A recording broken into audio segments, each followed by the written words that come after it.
unfold.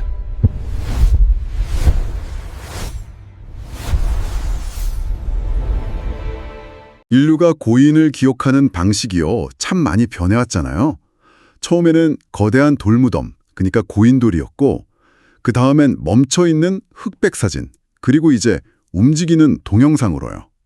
근데 이 모든 기록의 끝에는 결국 한 가지 사실만 남았죠.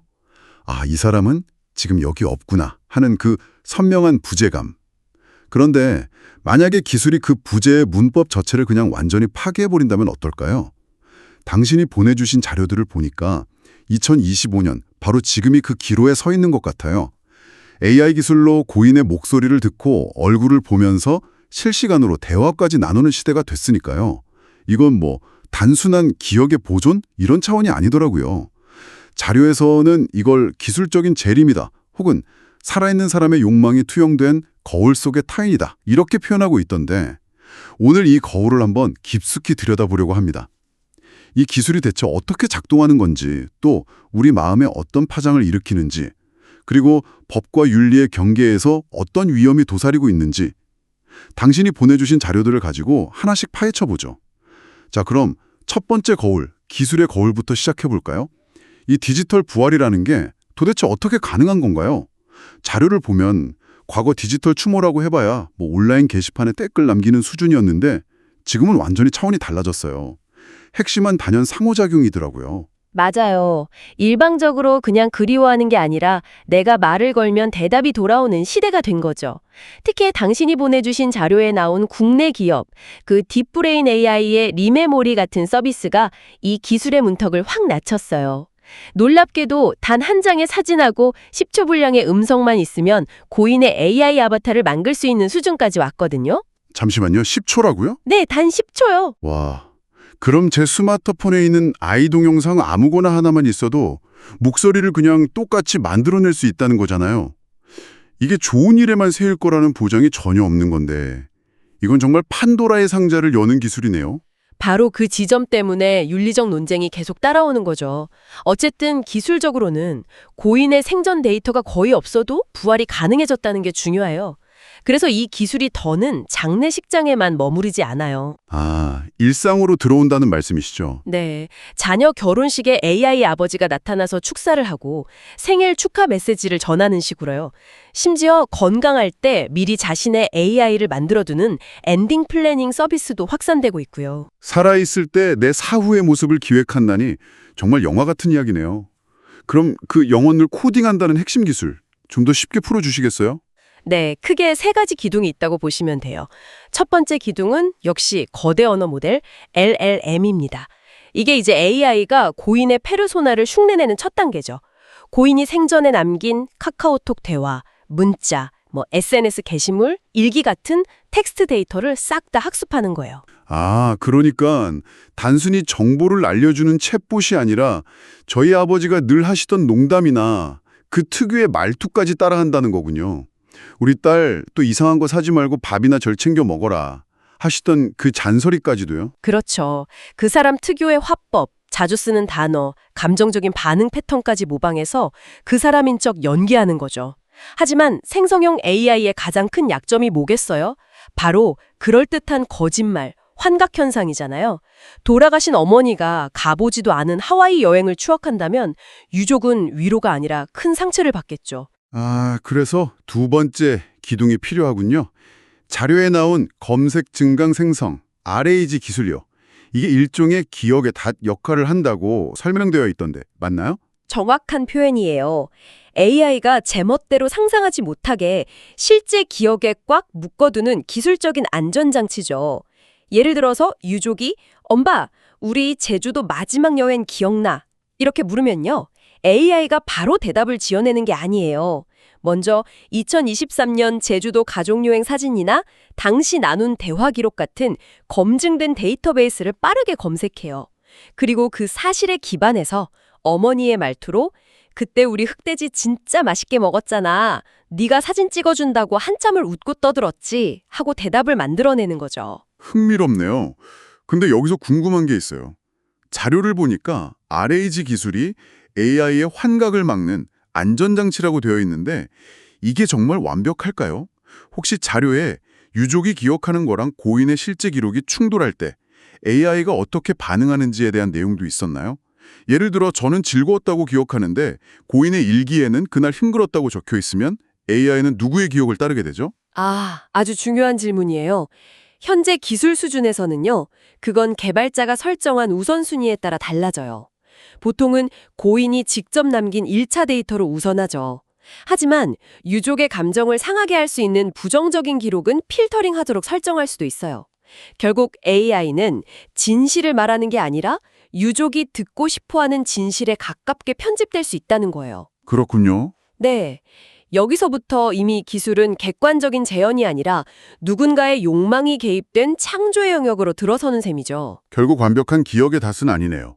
그럼 마지막 세 번째 기둥은 뭔가요? 바로 그 섬뜩한 느낌, 불쾌한 골짜기를 넘어서게 하는 결정적인 기술입니다. 딥보이스와 멀티모달 합성 기술이죠. 딥보이스는 고인의 음색, 억양, 말할 때 미세한 숨소리나 떨림까지 복제해내요. 거기에 목소리 톤에 맞춰서 입 모양이나 눈썹 움직임, 고갯짓까지 실시간으로 합성하는 멀티모달 기술이 더해지는 거고요. 그러니까 AI가 그냥 말만 하는 게 아니라 살아있는 것처럼 연기를 하는 거네요.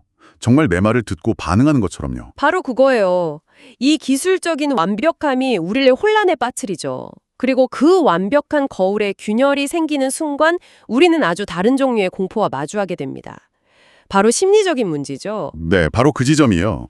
기술이 너무 완벽해서 진짜라고 믿는 순간 그 환상이 깨졌을 때의 충격은 훨씬 더 클 테니까요. 이게 과연 진정한 위로가 될 수 있을까요? 아니면 오히려 더 깊은 상처를 주는 기만이 될까요? 이제 두 번째 거울, 심리의 거울을 들여다보죠. 역시 가장 먼저 언급되는 건 불쾌한 골짜기, 언캐니밸리 현상이에요. 인간이랑 어설프게 닮으면 호감을 느끼지만 그게 한 95% 이상 극도로 닮아가면 오히려 혐오감이나 섬뜩함을 느끼게 되는 거죠. 상상이 가요. 돌아가신 할아버지를 AI로 만났는데 다른 건 다 똑같아도 눈을 깜빡이는 속도가 미세하게 느리다거나 웃을 때 입꼬리 한쪽만 미세하게 덜 올라간다면 그 작은 위화감 때문에 전체가 다 가짜처럼 느껴지고 소름이 돋을 것 같아요. 맞아요. 실제 서비스 사용자들 반응도 자료를 보면 극명하게 갈려요. 오랜만에 얼굴 보니 너무 반갑고 위로가 된다는 반응이 있는 반면 죽은 사람이 움직이는 것 같아서 기괴하다. 이건 고인에 대한 모독이다. 라는 격한 반감도 팽팽하게 맞서고 있죠. 어머니 목소리로 다정하게 대화하던 AI가 갑자기 서버 오류로 딱딱한 기계음을 내뱉거나 감정 없는 목소리로 죄송합니다. 요청을 처리할 수 없습니다. 라고 말하는 순간을 상상하면 정말 끔찍하네요. 따뜻한 거울인 줄 알았는데 차가운 유리표편이 되어버리는 거잖아요. 그리고 그 이면에는 더 깊은 정신건강의 문제가 숨어 있어요. 바로 애도의 역설이죠. 전통적으로 심리치료에서 애도의 목표는 고인이 없는 현실을 받아들이고 그들을 마음속에서 잘 떠나보내는 것이었어요. 그런데 이 AI 기술은 정반대 방향으로 가요. 고인을 떠나보내지 못하게 계속 붙잡아두는 거죠. 결국 애도 과정을 끝내지 못하고 계속 지연시키는 거군요. 그렇죠. 전문가들은 이게 지속성 애도 장애로 이어질 수 있다고 경고해요. 사랑하는 사람을 잃은 지 1년이 지나도 일상생활이 불가능할 정도로 슬픔에서 헤어나오지 못하는 상태인데 성인 애도자 중 약 5%가 겪는 이 장애가 AI 서비스 때문에 더 확산될 수 있다는 우려가 커요. 당신이 보내주신 한 정신과 의사의 인터뷰 자료에도 이 부분이 명확히 지적되어 있었고요. 자료를 보니 더 심각한 위험도 있던데요. 일부 사용자가 AI와의 관계에 과몰입해서 현실 감각을 잃고 망상에 빠지는 AI 정신병 현상이요. 네, 사별의 고통 속에서 나를 비난하지도 않고 언제나 따뜻하게 위로만 해주는 AI는요, 현실의 복잡한 인간관계보다 훨씬 더 매력적이고 안전하게 느껴질 수 있어요. 그러다 보면 점점 현실의 사람들과 멀어지고 AI와의 관계에만 집착하는 디지털 은둔 상태에 빠질 수 있는 거죠. 물론 긍정적인 측면을 언급한 자료도 있었어요. 갑작스러운 사고나 병으로 미처 작별 인사를 못한 유족이 AI를 통해 못다한 말을 전하면서 일종의 심리적 종결, 클로저를 얻는 의식처럼 활용될 수도 있다고요. 맞아요. 치료 도구로서의 가능성도 분명히 있어요. 문제는 이 강력한 기술이 전문가의 심리적 가이드나 통제 없이 상업적인 서비스로 무분별하게 제공되고 있다는 점이에요. 이건 마치 강력한 효과를 지닌 약물을 처방전 없이 아무에게나 파는 것과 같아요. 누군가에겐 치료제가 되겠지만 누군가에겐 중독성 강한 마약이 될 수도 있는 거죠. 여기서 정말 근본적인 질문이 생겨요. 과연 고인은 자신의 부활에 동의했을까요? 대부분의 서비스가 유족의 요청만으로 제작된다고 하던데 이건 고인의 인격권을 정면으로 침해하는 행위가 아닐까요? 네, 그게 가장 큰 윤리적 딜레마죠. 심지어 고인이 생전에 매우 사적인 사람이었거나 자신의 모습이 이런 식으로 재현되는 걸 원치 않았을 수도 있잖아요. 하지만 지금은 확인할 방법도 그걸 막을 방법도 없어요. 결국 AI 고인은 유족이 듣고 싶어하는 말을 하도록 유족이 보고 싶어하는 모습으로 학습될 수밖에 없잖아요. 이건 고인을 독립된 인격체로 존중하는 게 아니라 살아있는 사람의 위로를 위한 도구, 일종의 인형으로 전락시키는 것과 같아요. 이게 과연 추모일까요? 아니면 산자의 욕망을 위한 디지털 강령술에 불과한 걸까요? 그 질문이 정확히 세 번째 거울, 법과 범죄의 거울로 우리를 이끌어요. 기술의 속도를 법과 제도가 전혀 따라가지 못하면서 수많은 회색지대와 위험이 생겨나고 있거든요. 네, 데이터의 진짜 주인은 누구인지 이 문제를 한번 살펴보죠. 2025년 현재 한국에는 이 디지털 유산을 어떻게 처리해야 할지에 대한 명확한 법이 아예 없다고요? 네, 사실상 법적 공백 상태예요. 지난 15년간 관련 논의가 계속 있었지만 그때마다 번번이 무산됐어요. 핵심 쟁점은 고인의 데이터를 상속 가능한 재산으로 볼 거냐, 아니면 사생활이 담긴 고유한 인격권으로 볼 거냐, 이 충돌이었죠. 이 문제가 해결되지 않으니까 한 발짝도 나아가지 못한 거예요. 법이 없으니 기업들은 몸을 사릴 수밖에 없겠네요. 자료에 나온 카카오톡의 추모 프로필이 딱 그 예인 것 같아요. 프로필을 전환해서 고인을 게릴 수는 있지만 직계 가족이라도 고인의 대화 내용은 절대 열람할 수 없게 막아뒀잖아요. 맞아요. 기업 입장에서는 혹시 모를 프라이버시 침해 소송을 피하기 위한 고육지책인 셈이죠. 하지만 유족 입장에서는 왜 내 가족이 남긴 기록의 소유권을 기업이 마음대로 결정하냐며 강하게 반발할 수밖에 없고요. 해외랑 비교하면 우리의 상황이 더 명확해져요. 독일은 디지털 유산도 편지나 일기 같은 아날로그 유산과 같다는 판결로 부모의 페이스북 계정 접근권을 인정했고요. 미국은 주마다 다르지만 대체로 고인의 생전 동의가 가장 우선이라는 원칙을 세워가고 있어요. 반면 한국은 사실상 플랫폼 기업의 약관이 법 위에 있는 기이한 상황인 거죠. 이런 법적 공백이 결국 기술의 어두운 이면을 치우고 있는 거군요. 자료에서 본 것 중에 가장 소름 끼쳤던 건 역시 딥보이스 피싱이었어요. 이건 정말 즉각적이고 잔인한 위협이죠. 해외에서는 이미 사망한 가족의 목소리를 AI로 똑같이 복제해서 유족에게 전화를 거는 거예요. 그리고는 엄마 나 사실 살아있었어. 납치됐었는데 겨우 탈출했어. 급하게 돈이 필요해. 라며 돈을 요구하는 거죠. 상상만 해도 끔찍하네요. 머리로는 자식이 이미 세상을 떠났다는 걸 알지만 수화기 너머로 들려오는 너무나도 생생한 목소리에 이성이 마비되고 패닉에 빠지는 거예요. 가장 그리운 목소리로 가장 잔인한 사기를 당하는 거니까요. 이건 정말 기술이 인간의 가장 깊은 슬픔과 약점을 얼마나 정확하게 파고들 수 있는지 보여주는 사례 같아요. 네. 더 무서운 건 SNS에 올린 짧은 영상만 있어도 목소리 복제가 가능하다는 점이에요. 단순한 금전적 사기를 넘어서 유족의 정신을 파괴하는 끔찍한 정서적 폭력인 셈이죠. 여기에 데이터 좀비의 출현도 심각한 문제예요. 데이터 좀비라니 용어부터가 섬뜩한데요. 현행법상 죽은 사람은 개인정보보호법의 주체가 아니에요. 이 법의 허점을 이용하면 고인의 데이터가 본인 의지와는 아무 상관없이 서버 어딘가에 갇혀서 광고 모델로 쓰이거나 해커에게 탈취당해서 스팸 메일 발송이나 여론 조작을 위한 좀비 부대로 악용될 수 있다는 거죠. 사랑하는 가족의 디지털 유령이 인터넷을 떠도는 범죄 집단의 일원이 될 수 있다는 상상, 정말 끔찍하지 않나요? 정말 씁쓸하네요. 그런데 더 씁쓸한 현실은 이 그리움과 애도마저 구독 상품이 되었다는 점이었어요. 자료에서 이 부분을 다룬 기사가 인상 깊었는데요.